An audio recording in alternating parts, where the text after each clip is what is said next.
You hear the name Genghis Khan, and what do you picture? Probably a ruthless conqueror, right? A barbarian who built an empire on blood and fear. But what if that's not the whole story? What if it's not even half of it? Today we're going to peel back the layers of myth to find the real man behind one of history's most powerful and, yeah, most misunderstood legends. Okay, so the story we all think we know is pretty straightforward. It's about this saber-wielding maniac whose hordes just swept across Asia and Europe, leaving total ruin behind them. And look, for centuries, that's been the prevailing image. Genghis Khan, history's ultimate bad guy. So when you look at this portrait, what do you really see? Is it just a bloodthirsty warlord, or is there maybe something else in that gaze? A strategist, maybe. A unifier. His whole story is defined by these contradictions, and it really all starts with his most infamous tale of all. 1,748,000. Just let that number sink in. This is the staggering number of people Genghis Khan supposedly had slaughtered in the Persian city of Nishapur. It's a figure so vast, it's almost impossible to even comprehend. And the myth gets even crazier. It says he ordered them all killed in a single hour. That's a rate of over 30,000 people a minute.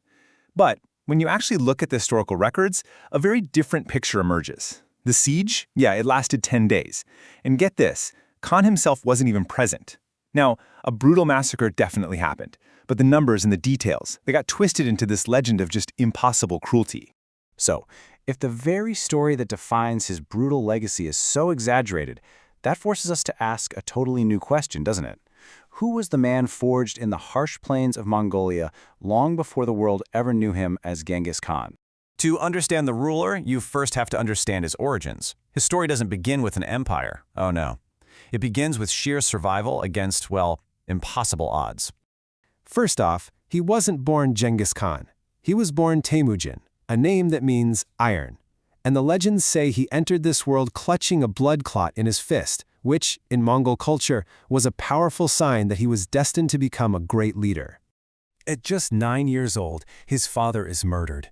By 10, his own clan abandons his family, leaving them to starve. At 15, he's captured and enslaved. But by 16, he escapes and starts building his own alliances from nothing. This isn't just some backstory. It's a relentless series of trials that taught him the value of loyalty, the art of strategy, and the absolute need for unity. That brutal upbringing didn't just make him tough. It forged him into a military genius. He didn't just conquer. He outthought, outmaneuvered, and outsmarted pretty much every opponent that came his way. So, how did he do it? What was the secret that turned a small group of nomadic tribesmen into the most feared and, frankly, effective fighting force on the entire planet? Well, it really came down to 4 core principles. First, absolute discipline. His warriors were the best horsemen and archers in the world because they trained relentlessly. Second, he was a master of psychological warfare, using sneaky tactics like fake retreats to lure his enemies into deadly traps. Third, he was an innovator, adopting enemy technology like siege engines to take down fortified cities. And finally, and this is a big one, meritocracy. He promoted the best warriors, not the ones with the right family names. That created an army bound by loyalty and skill, not bloodlines. Here's a perfect example of his cunning. Before a huge battle, knowing the enemy scouts were watching his camp, he ordered each of his soldiers to light 5 campfires at night instead of the usual 1. Of course, the scouts reported back that his army was 5 times bigger than it really was, absolutely crushing the enemy's morale before the first arrow even flew. Genius. And when diplomacy failed, boy did he embrace his fearsome reputation. After the Khwarezmian Shah executed his ambassadors, a huge act of war, Khan unleashed his fury. This quote wasn't just a threat, it was a calculated message to the world. You defy the Mongols, and you're defying fate itself. But this is where the story takes a turn that most people never hear about. Genghis Khan wasn't just a conqueror. He was a builder, a lawgiver, and the administrator of a truly global empire. The world saw a savage warlord. The reality was, he was a prudent lawgiver who created a whole set of laws called the Yasa. He was seen as a destroyer of culture, yet he unified the Silk Road, connecting East and West like never before. And he wasn't religiously intolerant. In fact, it was the complete opposite. His laws were astonishingly progressive for the 13th century. Get this, he forbade the abduction and sale of women, a direct response to the trauma of his own wife's kidnapping. He made all children legitimate, which prevented the kinds of succession fights that tore other kingdoms apart. He even created a lost and found system across the entire empire. These weren't the rules of a barbarian. This was the foundation of a stable, ordered society. To manage his massive empire, he created the Yam. You could think of it like the Pony Express, but on steroids. It was this incredible relay system of postal riders. With fresh horses waiting at stations every few miles, official messengers could travel up to 125 miles a day, a speed that was totally unheard of, and it's what kept the largest land empire in history connected. And maybe the most surprising thing of all was his policy on religion.